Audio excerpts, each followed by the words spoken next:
જૂનાગઢ મનપા દ્વારા ભવનાથને veg zone જાહેર કરવાનો ઠરાવ પસાર કરી કલેક્ટરને સોંપવામાં આવ્યો હતો।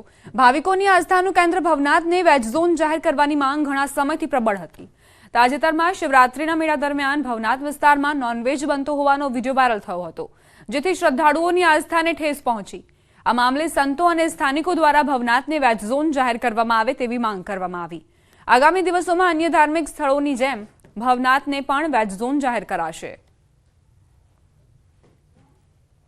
જૂનાગઢનું જે ભવનાથ ક્ષેત્ર છે એક પવિત્ર તીર્થ ક્ષેત્ર છે અને આપણું આસ્થાનું કેન્દ્ર છે, તો આ વિસ્તારને વેજ ઝોન કરવાની પ્રક્રિયા આગળ વધે એ માટે ગઈકાલે સ્ટેન્ડિંગ કમિટીમાં એના હદ વિસ્તાર સાથેનો ઠરાવ કરી અને કલેક્ટરશ્રીને આની દરખાસ્ત મોકલવામાં આવી છે। ટૂંક સમયમાં જ ભવનાથ ક્ષેત્રને વેજ ઝોન જાહેર કરવામાં આવશે।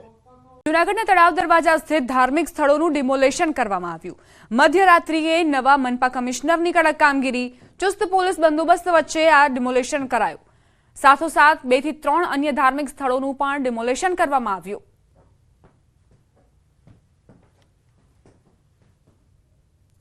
ગુજરાતમાં સૌ નાગરિકો માટે કાયદો એક બરાબર છે।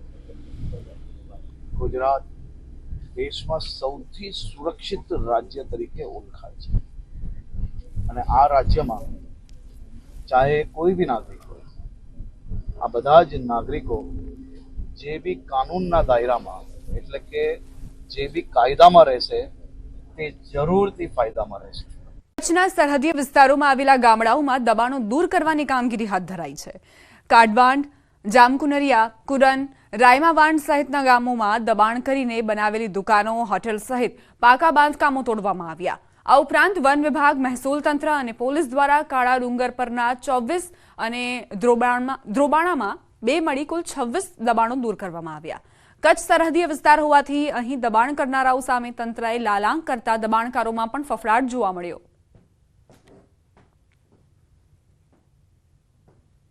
ખાવડા રોડ પર કોટરા ચેકપોસ્ટ તરફ જતા અને રોડ ટુ હેવન તરફ જતા જેટલા પણ ગેરકાયદેસર બાંધકામો છે આપણે તોડ્યા છે। હું આપને જણાવું તો છેલ્લા 3 દિવસમાં આપણે ટોટલ 40થી વધુ દબાણો દૂર કર્યા છે। પ્રેમ લગ્નમાં મંજૂરીનો મુદ્દો ફરી એક વખત ચર્ચામાં આવ્યો છે। એસપીજી બાદ કડવા પાટીદાર સમાજની મહિલાઓ મેદાનમાં આવી છે। મહેસાણાના લાગણજ ખાતે મહિલાઓનું સંમેલન યોજાયું। કુરિવાજો નાબૂદ કરવા મુદ્દે ચર્ચા કરવામાં આવી। વિધર્મીઓની જાળમાં દીકરીઓ ન ફસાય તે માટે પ્રયાસ કરાયો। પ્રેમ લગ્નમાં માતા પિતાની મંજૂરી જરૂરી હોવાને લઈને ચર્ચા કરવામાં આવી। તો કડવા પાટીદાર સમાજની મહિલાઓ મેદાનમાં આવી છે। સંમેલન મળ્યું હતું મહિલાઓનું અને જેમાં જે મુખ્ય મુદ્દો હતો તે આ જ હતો કે પ્રેમ લગ્નમાં દીકરીઓને ફસાવીને, પ્રેમ જાળમાં ફસાવીને વિધર્મીઓ જે રીતે દીકરીઓ સાથે લગ્ન કરી રહ્યા છે તેને રોકવામાં આવે। માતા પિતાની મંજૂરીને લઈને પણ ચર્ચા કરવામાં આવી। કડવા પાટીદાર સમાજની મહિલાઓ અહીં એકત્રિત થઈ હતી અને હવે તેમની પણ માંગ છે કે માતા પિતાની મંજૂરી આવશ્યક બનાવવામાં આવે, જેથી આ જે વિધર્મીઓ દીકરીઓને પ્રેમજાળમાં ફસાવી રહ્યા છે તેમને અટકાવી શકાય। તો ઘણા બધા મુદ્દાઓને લઈને મહિલાઓએ ચર્ચા કરી, પરંતુ મુખ્ય મુદ્દાઓ આ રહ્યા છે।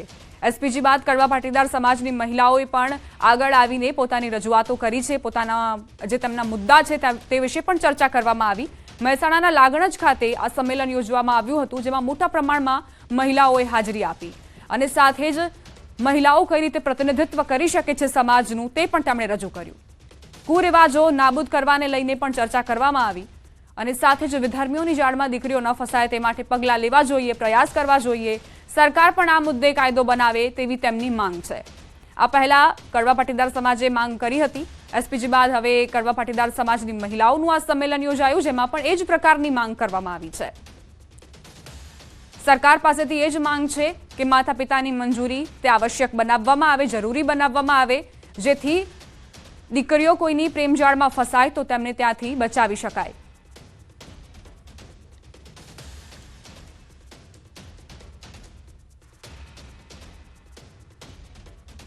અમારા સંવાદદાતા કેતન જોડાઈ ગયા છે વધુ જાણકારી સાથે। કેતન, મહેસાણામાં આ જે સંમેલન યોજવામાં આવ્યું, મહિલા સંમેલન હતું, કેવા પ્રકારના મુદ્દાઓ પર ચર્ચા થઈ?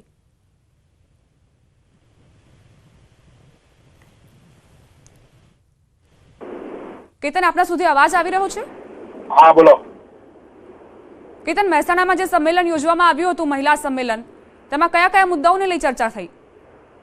ચોક્કસથી દીપા જણાવી દઉં કે એસપીજી બાદ હવે 22 ગામ કડવા પાટીદાર સમાજની મહિલાઓ હોય છે તે મેદાને આવી છે. પ્રેમ લગ્નમાં માતા પિતાની મંજૂરી અને જે કુરિવાજો હોય છે તેને નાબૂદ કરવા માટે મહિલાઓ હવે મેદાનમાં આવી છે. મહેસાણાના લાગણજ ખાતે મહિલાઓનું આજરોજ જે સંમેલન હોય છે યોજવામાં આવ્યું હતું. 22 ગામ કડવા પાટીદાર સમાજની મહિલાઓ હોય છે તેમના દ્વારા આ સંમેલન યોજવામાં આવ્યું હતું. નારાયણ સંમેલન આ નામ રાખવામાં આવ્યું હતું. સમાજમાં કુરિવાજો નાબૂદ કરવા, પ્રેમ લગ્નમાં સહિત મુદ્દા મામલે આજરોજ જાગૃતિ લાવવા માટે આ સંમેલન જે હોય છે યોજવામાં આવ્યું, જેમાં મોટી સંખ્યામાં જે મહિલાઓ હોય છે તે ઉપસ્થિત થઈ હતી અને જાગૃતિ માટે પ્રયત્નો હાથ ધરવામાં આવ્યા હતા. આભાર કેતન જાણકારી આપવા માટે. તો લાગણજ ખાતે મહિલાઓનું આ સંમેલન યોજાયું, જેમાં ઘણા બધા મુદ્દાઓને લઈને ચર્ચા કરાઈ.